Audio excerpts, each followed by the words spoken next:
أعوذ بالله من الشيطان الرجيم وبالله نستعين والصلاة والسلام على أشرف الأنبياء والمرسلين سيدنا وحبيبنا ومولانا محمد وعلى آله الطيبين الطاهرين وأصحابه الميامين المنتجبين رب اشرح لي صدري ويسر لي أمري واحلل عقدة من لساني يفقهوا قولي اللهم أنطقني بالهدى وألهمني التقوى Allahumma salli ala Sayyidina Muhammad wa ali Sayyidina Muhammad warzuqna fid dunya ziyaratahum wa fil akhirati syafa'atahum. Bismillahirrahmanirrahim. Assalamualaikum warahmatullahi wabarakatuh.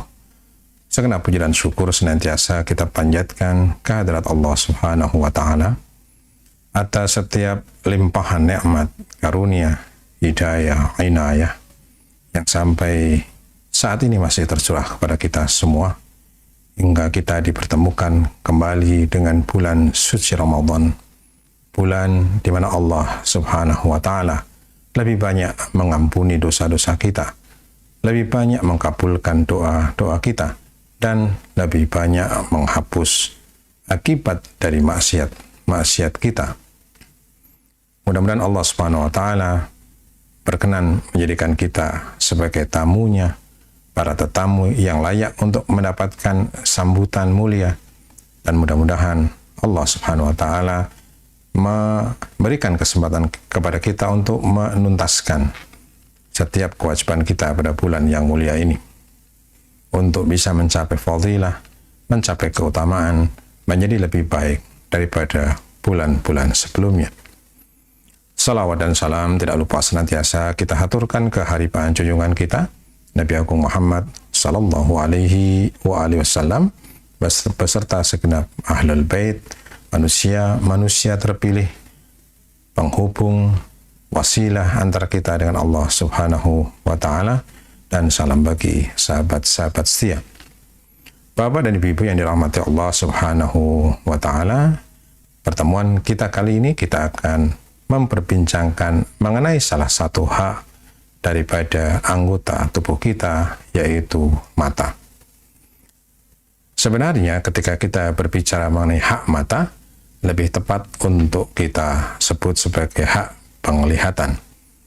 Karena nanti kita akan memperbincangkan bersama-sama mengenai apa yang dimaksud dengan mata dan apa yang dimaksud dengan melihat, untuk kita mengetahui sejauh mana kita sudah melaksanakan hak penglihatan kita sebagai sebuah nikmat yang harus disyukuri dengan cara menggunakannya untuk mendekatkan diri kepada Allah Subhanahu wa taala. Ketika kita berbicara mengenai mata atau melihat atau penglihatan, maka kita akan temukan beberapa kata, beberapa lafaz yang sering digunakan baik di dalam Al-Quran maupun di dalam riwayat atau hadis sehubungan dengan melihat ini. Kadang melihat ini diistilahkan dengan kata ro'a. Ro'a yang masdarnya adalah ru'yah, artinya melihat dengan mata kita. Kemudian ada juga kita temukan lafaz nadhar atau nadhara, melihat juga, tapi dia memiliki makna yang lebih tinggi daripada sekedar melihat seperti yang kita sebutkan pada melihat makna yang pertama. Dan ada juga selain nadhar, ada juga basar. Basar artinya juga melihat, tapi dia memiliki makom yang lebih tinggi. Dan insya Allah kita akan bahas makna daripada melihat itu sesuai dengan tingkatan-tingkatannya, tentunya sesuai dengan keterbatasan waktu kita, dan mudah-mudahan Allah SWT memberikan kita taufik untuk bisa meningkatkan setiap fasilitas atau pemanfaatan fasilitas yang dianugerahkan oleh Allah SWT pada kita. Dan dalam kajian kita kali ini adalah mata atau penglihatan. Bapak dan Ibu yang dirahmati Allah Subhanahu wa taala, kalau kita melihat di dalam Risalatul Hukuk Imam Ali Zainal Abidin alaihi salatu wassalam sehubungan dengan masalah mata atau saya sebut penglihatan ini, beliau mengatakan wa amma haqqu basarika Nah, di sini menggunakan kata basar untuk penglihatan. Kata beliau, wa amma haqqu basarika wa ghadduhu amma la yahillu laka.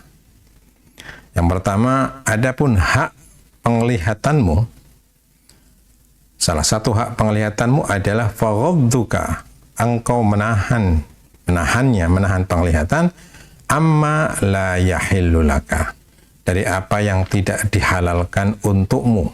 Jadi menghindarkan melihat hal yang diharamkan.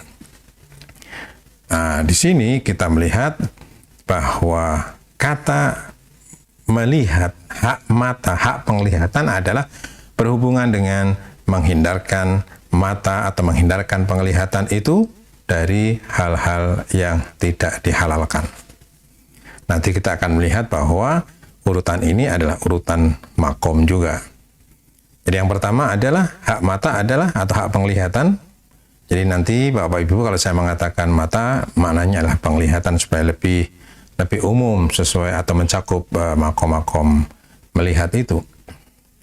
Jadi hak penglihatanmu adalah yang pertama menutupnya, menghindarkannya, menahannya dari melihat hal-hal yang tidak dihalalkan. Ini yang pertama. Yani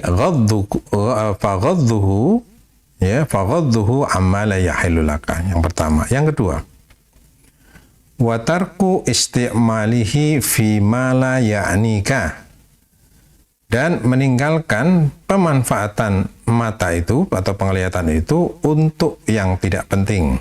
Ini yang kedua. Jadi yang pertama, menghindarkan dari yang diharamkan, yang tidak dihalalkan.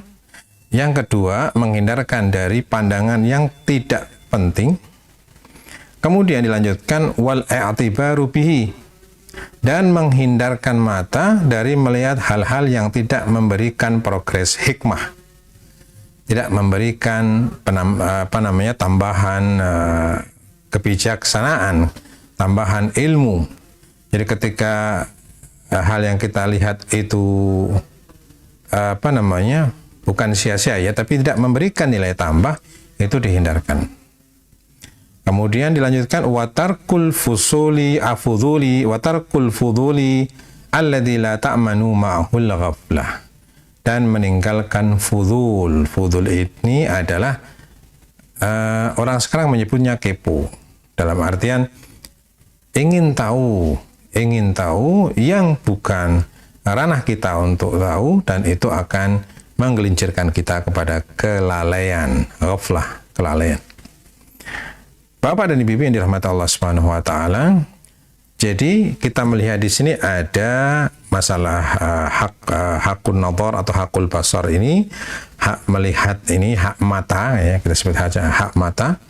Itu ada tingkatan. Yang pertama adalah tingkatannya itu lebih kepada tingkatan fikih atau syariat, yakni menghindari yang tidak dihalalkan atau menghindari yang diharamkan.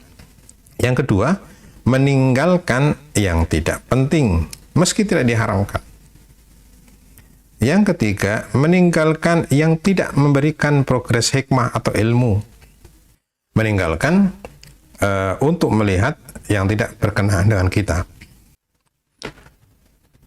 Jadi Bapak dan Ibu yang dirahmati Allah Subhanahu wa taala, ada 3 tingkatan daripada hak penglihatan.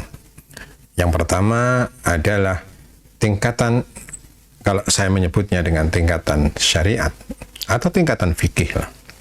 Ini menghindarkan pandangan kita dari apa? Dari yang diharamkan. Tingkatan yang kedua, lebih tinggi sedikit, lebih tinggi lagi, meninggalkan yang tidak penting, meskipun tidak diharamkan. Meninggalkan yang tidak penting bagi kita, ya. Yang kedua, dan makam yang ketiga adalah meninggalkan yang tidak memberikan progres, hikmah, dan ilmu yang bermanfaat bagi kita. Dan yang keempat adalah meninggalkan melihat atau menghalangi mata kita dari melihat hal-hal yang tidak berkenaan dengan kita. yang mana ketika kita melakukan itu akan menjerumuskan kita kepada kelalaian. Jadi yang disampaikan oleh Imam Ali Zainal Abidin alaihissalatu wassalam pada dasarnya adalah sebuah perjalanan kesempurnaan bagi penglihatan kita, dari mulai menghindarkan yang diharamkan, menghindarkan yang tidak penting, kemudian meninggalkan yang tidak memberikan progres kebaikan kepada kita, dan yang keempat adalah meninggalkan hal-hal yang tidak ada kaitannya dengan kita. Kalau di dalam riwayat yang sering disampaikan oleh para ulama, para kiai, min husni islamil mar'i tarkuhu ma la ya'ni. Termasuk di antara tanda kesempurnaan Islam seseorang adalah meninggalkan ma la ya'ni, yang tidak penting, yang tidak berkaitan dengan dirinya. Jadi Bapak dan Ibu yang dirahmati Allah Subhanahu wa taala, dari sini kita bisa melihat bagaimana melihat itu pada dasarnya memiliki makom atau tingkatan-tingkatan, yang mana semua itu harus mendapatkan haknya. Pada makom tertentu ada hak tertentu, dan semakin tinggi makom kita, maka haknya pun akan semakin tinggi dan berbeda, sehingga perjuangan untuk menegakkan hak mata kita atau hak penglihatan kita menjadi lebih memerlukan perjuangan yang tidak ringan untuk menuju makom yang lebih tinggi. Karenanya di dalam di dalam filsafat kita temukan bahwa ada yang namanya ru'yah. Ru'yah itu melihat, itu secara indrawi kita melihat, maka penglihatan sekilas itu disebut ro'yu. Ya, ro'yu itu pendapat, ya. Ro'yu pendapat. Kemudian meningkat lagi ada yang namanya nadhar.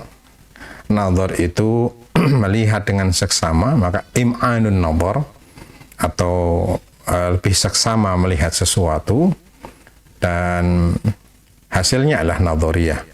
Nadhariyah adalah konsep, nadhariyah adalah satu teori, ya, yang telah mengalami riset, ya, telah mengalami research untuk mencapai kepada pandangan tertentu yang lebih tinggi daripada sekedar melihat secara visual atau melihat secara visual indrawi.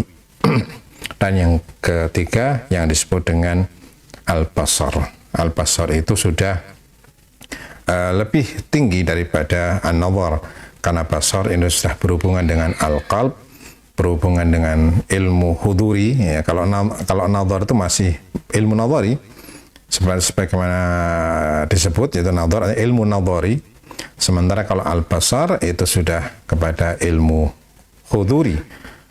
Maka orang yang kemudian mendapatkan karunia basar itu, maka dia disebut dengan basir atau memiliki basirah. Nah, meskipun ada juga ulama yang kemudian membagi ada basar, ada basirah, di mana basar itu makomnya seperti nadhar, seperti melihat. Nah, ala kulli hal, jadi Bapak dan Ibu yang dirahmati Allah Subhanahu wa taala, yang disebutkan oleh Imam Ali Zainal Abidin di dalam hakul nadhar atau hakul basar, ingat ya, kita menggunakan istilah yang berbeda-beda tergantung nanti bagaimana kita melihat sudut pandangnya. Jadi adalah tingkatan-tingkatan, dari yang paling rendah yaitu menahan pandangan dari hal-hal yang diharamkan, kemudian meningkat lagi menahan pandangan dari hal-hal yang tidak diharamkan tapi tidak penting, ya. Ada juga hal juga yang bukannya tidak penting tapi tidak menambah hikmah, tidak menambah kebijaksanaan, tidak menambah ilmu, tidak menambah manfaat. Dan selanjutnya adalah meninggalkan hal-hal yang tidak berkenaan dengan kita, yang akan menciptakan kelalaian dalam diri kita. Bapak dan Ibu yang dirahmati Allah Subhanahu wa taala, manusia dalam perjalanan hidupnya mengalami progres dan peningkatan makom. Idealnya seperti itu. Makanya ada tingkatan namanya tingkatan syariat, ada tingkatan namanya tingkatan tarekat. Di di mana syariat adalah ya kita melaksanakan ritual syariat yang diajarkan oleh Allah Subhanahu wa taala melalui para utusan.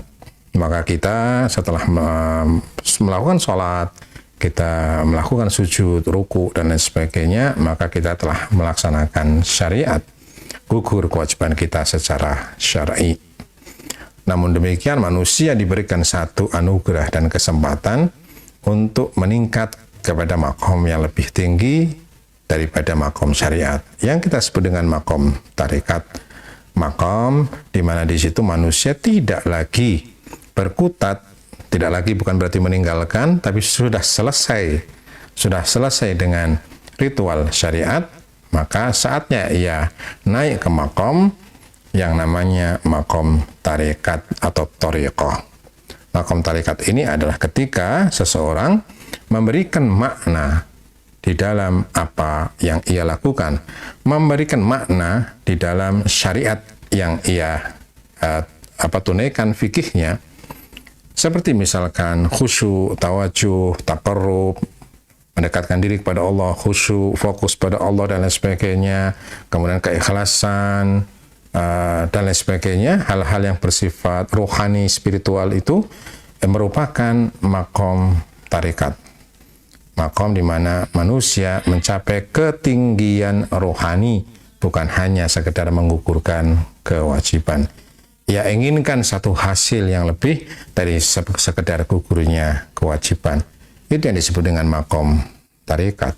Dan ketika manusia konsisten terus-menerus melatih makom tarekatnya, tidak menutup kemungkinan ia akan mencapai makom yang lebih tinggi yang disebut makom hakikat, atau di dalam konteks pembahasan kita kali ini adalah makom basirah.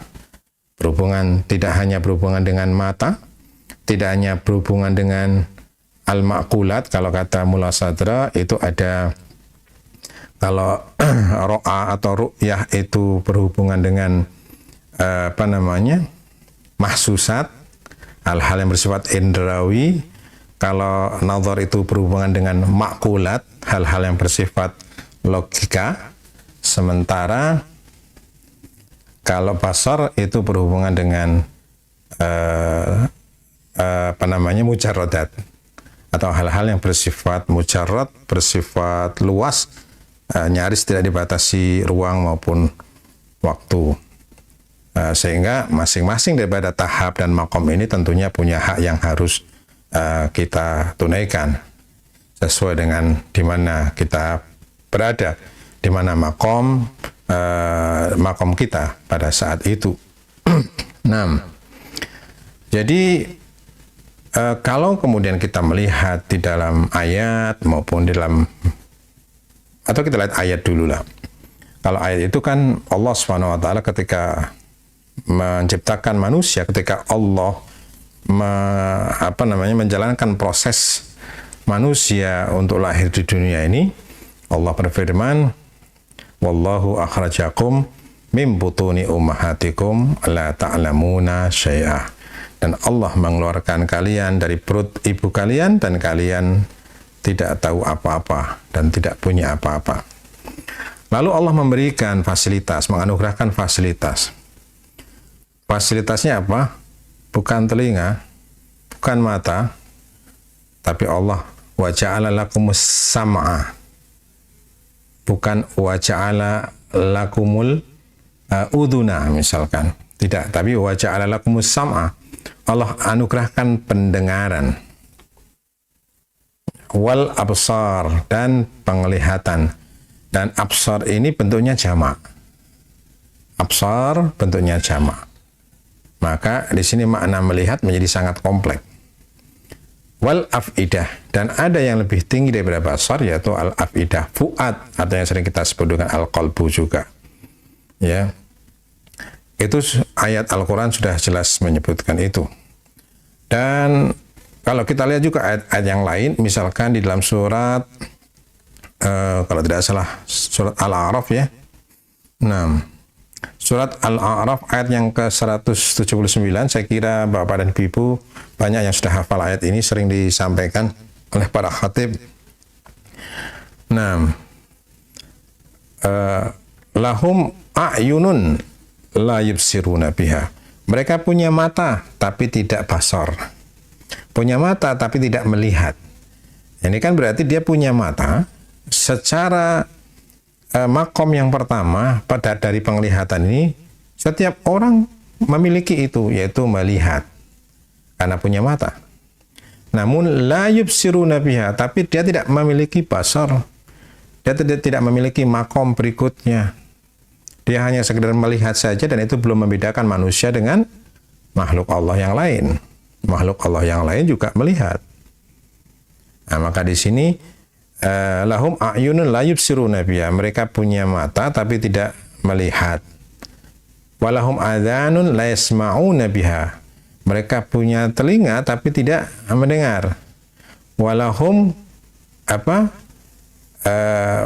walahum qulubun la yafqahuna biha, dan mereka punya hati tapi tidak la yafqahuna biha, tidak menjadikan hati untuk menjadikan dia tafaqquh, menjadikan ia untuk lebih banyak merenung. Ulaika kal an'am bal hum adall, mereka seperti binatang, maaf bahkan lebih hina lagi dari binatang. Menunjukkan kepada kita bagaimana telinga, mata, dan beberapa fasilitas yang dianugerahkan oleh Allah dari sebagian anggota tubuh kita ini, yang memang merupakan wasilah untuk sampai kepada tingkat berikutnya. Artinya, kalaupun disebutkan mengenai ain, mata, hak mata, maksudnya adalah mata sebagai wasilah, sebagai perantara untuk apa? Menuju kepada makom melihat yang lebih tinggi, lebih tinggi, lebih tinggi, lebih tinggi, dan seterusnya. Nah, itu merupakan hak mata.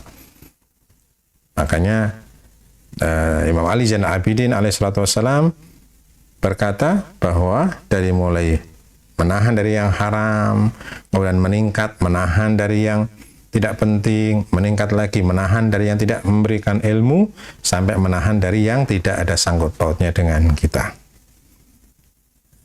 Dan itu merupakan satu pelajaran yang berharga bagi kita sehubungan dengan hak penglihatan yang Allah anugerahkan kepada kita.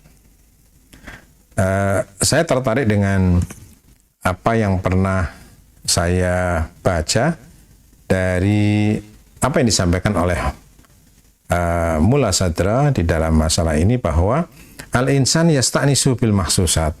Memang manusia lebih akrab dengan yang bersifat indrawi. Itu sudah sangat-sangat manusiawi. Manusia lebih akrab dengan yang warnanya bisa dilihat, yang baunya bisa tercium, yang teksturnya bisa disentuh dan diraba, dan seterusnya. Yang menggunakan panca indera untuk mengidentifikasi semua itu. Dan memang itulah langkah awal manusia menuju pada ma'rifat.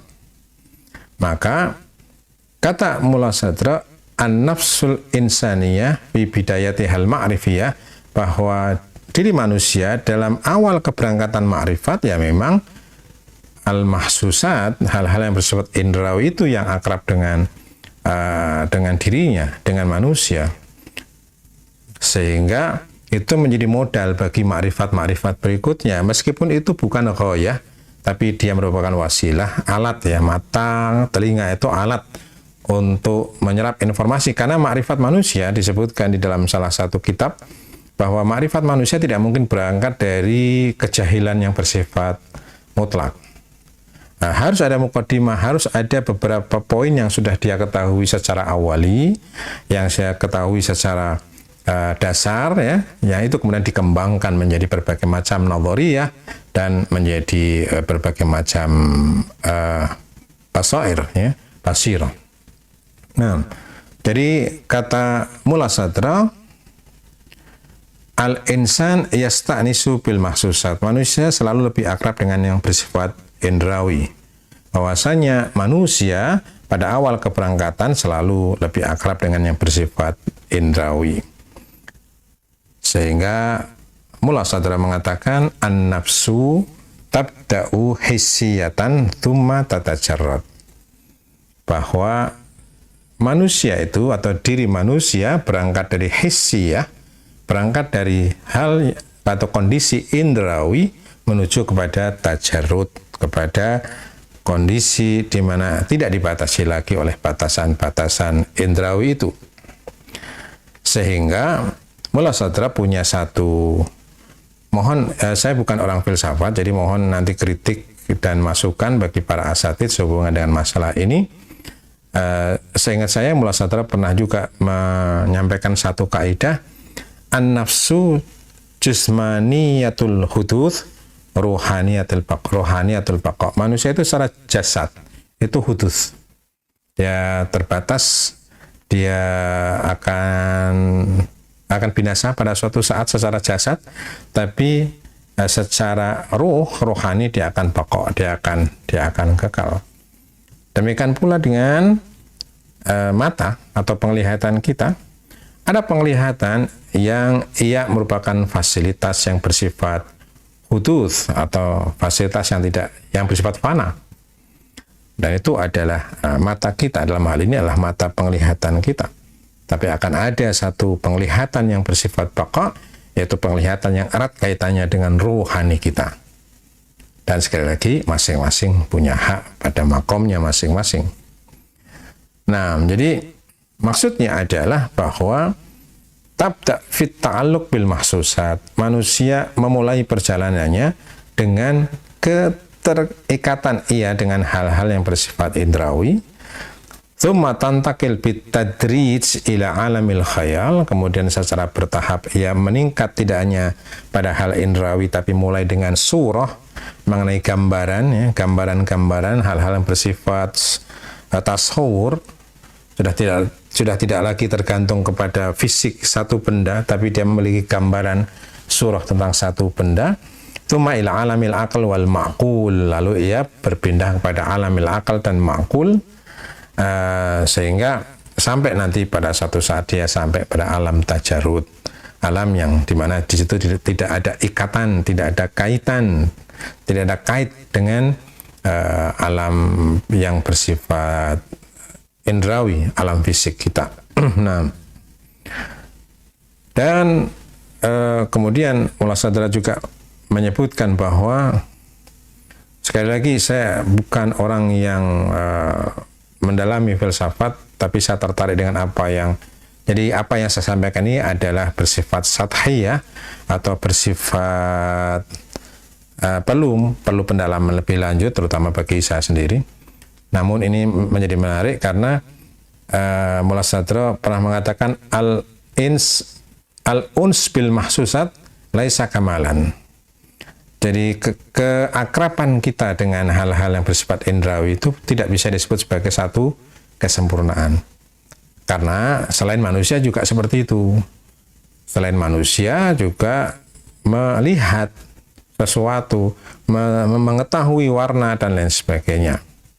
Maka menurut Mullah Sadra, al-unsu bil mahsusat itu marhalah.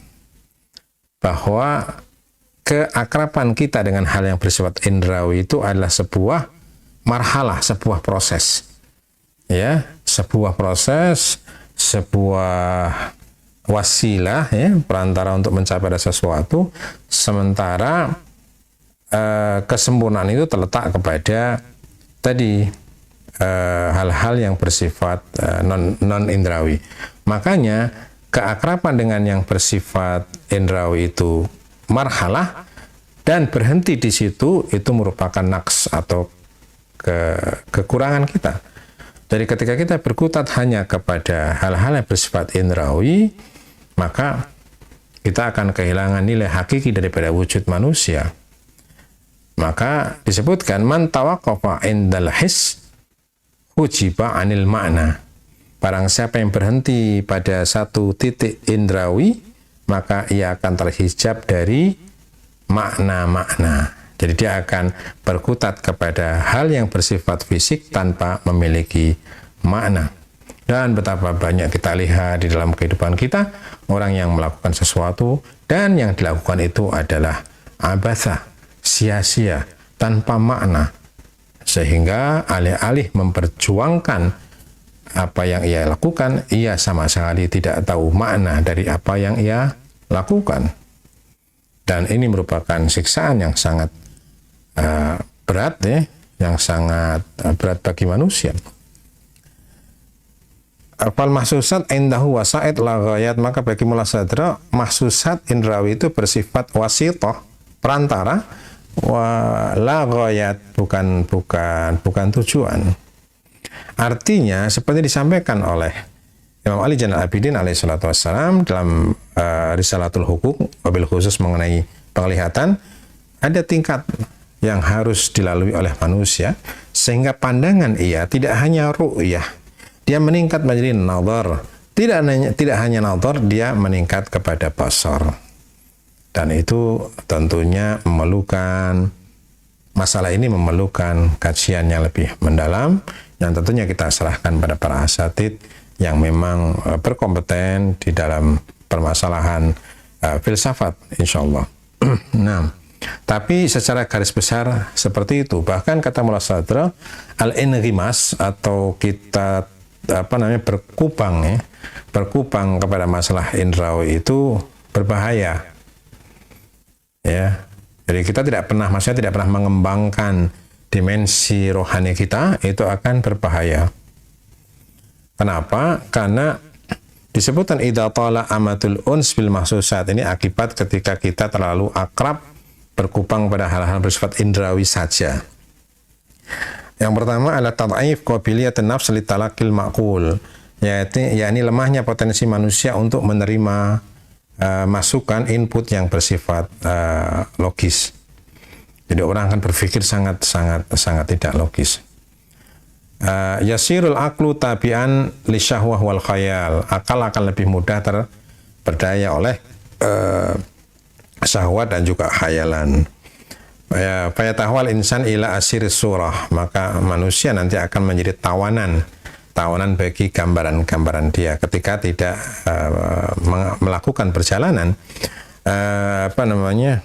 Dunia darul mamar la darul maqar. Dunia adalah tempat lewat, bukan tempat tinggal.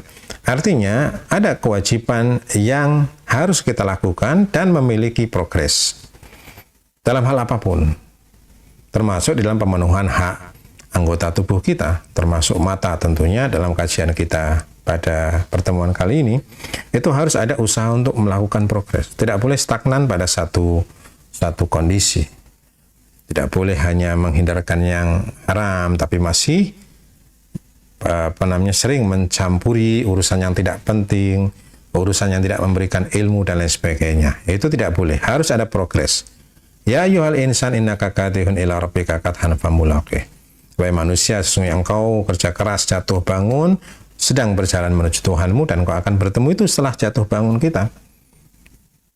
Maka di dalam masalah kita ini, masalah hak mata kita, kita pun harus melakukan tarbiyah pada diri kita, pada penglihatan kita, sehingga kita meningkat dari waktu ke waktu menuju makom yang lebih baik dan lebih tinggi. Dan kita tidak tahu kapan kita akan mencapai makom terbaik itu atau makom hakikat itu. Insya Allah nanti kita akan mendengarkan barangkali kajian-kajian daripada para ustadz kita yang memang berkompeten di dalam masalah filsafat. Nah, jadi itu barangkali yang sehubungan dengan masalah hakul basar, hakun nazar, ataupun hakul ru'yah, ya, sebagai satu mukadimah untuk mencapai kepada makom melihat yang lebih tinggi, memberikan hak sesuai dengan makomnya. Dan sebagai penutup, izinkan saya untuk menyampaikan dan bertabaruk dengan beberapa riwayat sehubungan dengan masalah mata ini. Dan nanti barangkali Bapak dan Ibu akan melihat di situ ada kata mata, kadang menggunakan kata basar dan lain sebagainya. Tentunya pasti ada dakoiknya, tapi kita kali ini tidak dalam rangka untuk mendalami itu tentang dakoik. Kita insya Allah akan mendapatkan keterangan yang lebih jelas dari para guru-guru kita yang lebih berkompeten. Ada satu riwayat dari Imam Ali bin Abi Thalib dalam Ghurarul Hikam, al-ainu ra'idul qalb, bahwasanya mata, ini sekarang kita memberikan satu gambaran mengenai bagaimana mata itu meskipun dia bersifat indrawi, tapi dia sangat penting.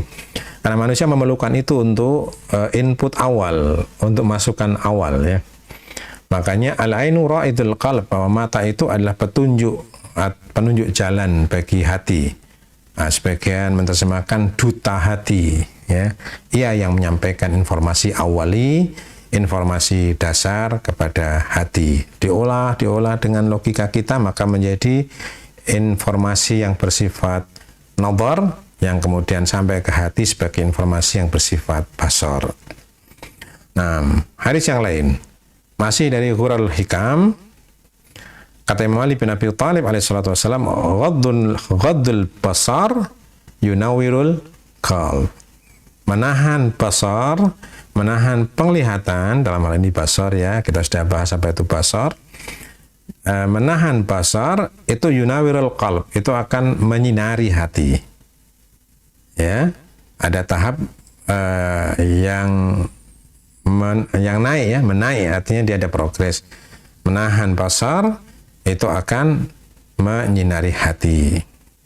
Dan mungkin bisa kita mulai dari lebih awal lagi. Menahan pandangan dari yang diharamkan itu akan menguatkan basar, dan menahan basar dari yang diharamkan secara makom basar itu akan menyinari al-qalb.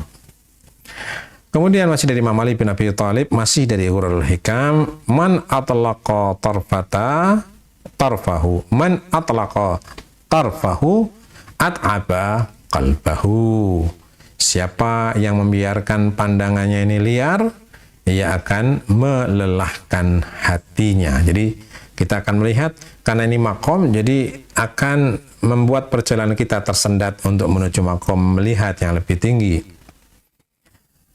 Kemudian di dalam Biharul Anwar disebutkan bahwa an-nazar sahmun masmumun min sihami iblis.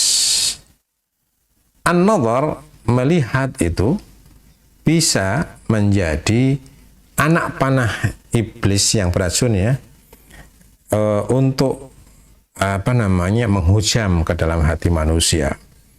Jadi bahwa kalau di dalam munajat Sya'baniyah itu ada hujuban nur, hijab cahaya. Kalau hijab itu kegelapan, saya kira kita semua sudah bisa memahami itu. Tapi kalau hijabnya adalah hijab cahaya, ini saya kira cahaya itu kan seharusnya huwa zahir wa mudhirun li ghairihi. Dia zahir dan menzahirkan.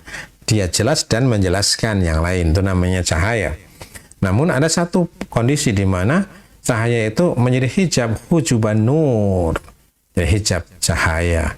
Ibarat cahaya yang terlalu terang yang menimpa mata kita justru menjadikan kita tidak melihat. Ini berhubungan dengan bagaimana ketika mata itu tidak diberikan hak sebagaimana mestinya.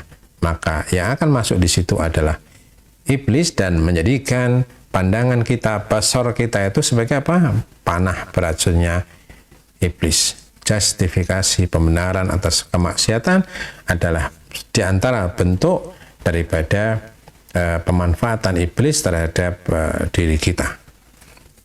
Nah, kemudian Imam Ali bin Abi Thalib alaihissalam di dalam Nahjul Balaghah, aktaru masari al-uqul tahta burukil atma'i wal absar. Kebanyakan hancurnya akal terjadi di bawah kilatan pandangan dan ketamakan. Nah, jadi akal itu akan lemah ketika input yang bersifat indrawi itu pun dikalahkan oleh al-hawa, ketamakan atau melihat hal-hal yang tidak seharusnya mempengaruhi dia, maka itu bisa akan menghancurkan. Nah, di dalam Al-Kafi disebutkan Imam Ja'far Shadiq alaihissalatu wassalam bersabda, innal abda yus'al an basarihi kama yus'al an lisani. Nah, jadi ini berhubungan dengan risalatul hukuk atau hak-haknya, setiap yang kita miliki itu punya hak dan punya kewajiban juga untuk kita pertanggungjawabkan.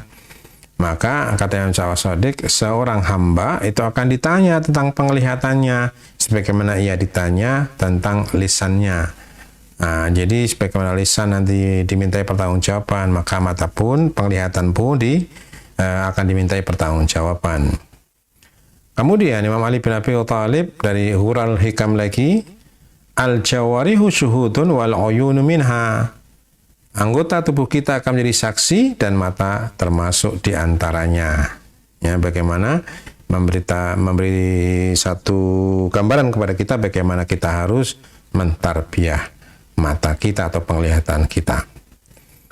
Dari Imam Ali bin Abi Thalib alaihissalatu wassalam, ini masih senada dengan yang disampaikan oleh Imam Ali Zainal Abidin.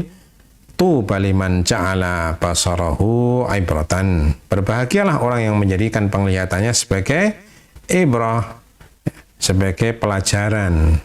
Jadi ada peningkatan, ada progres dalam hal hikmah, ilmu, dan lain sebagainya.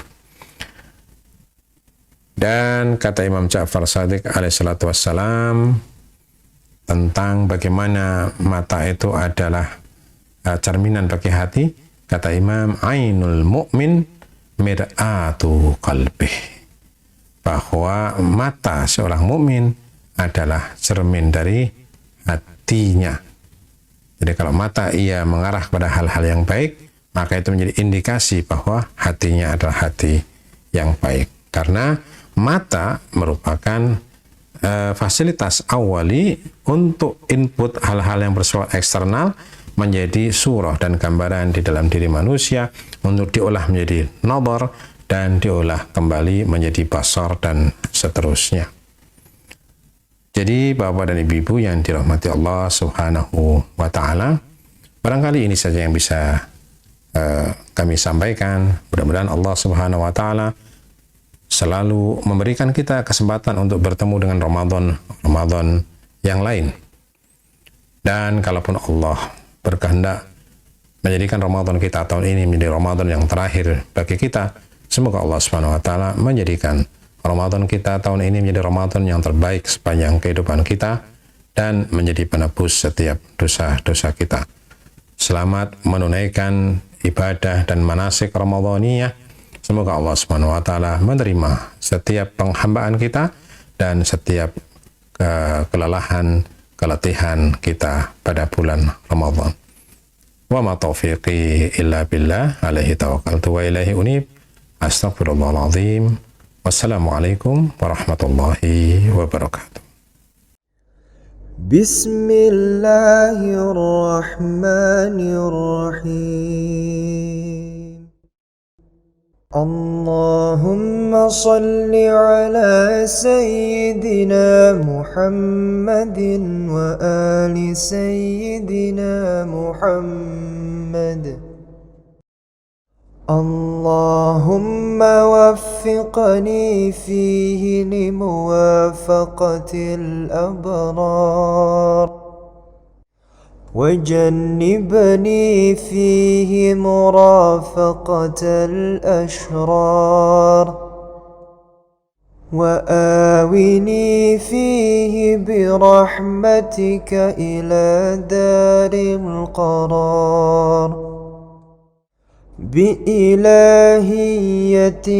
يا إله العالمين.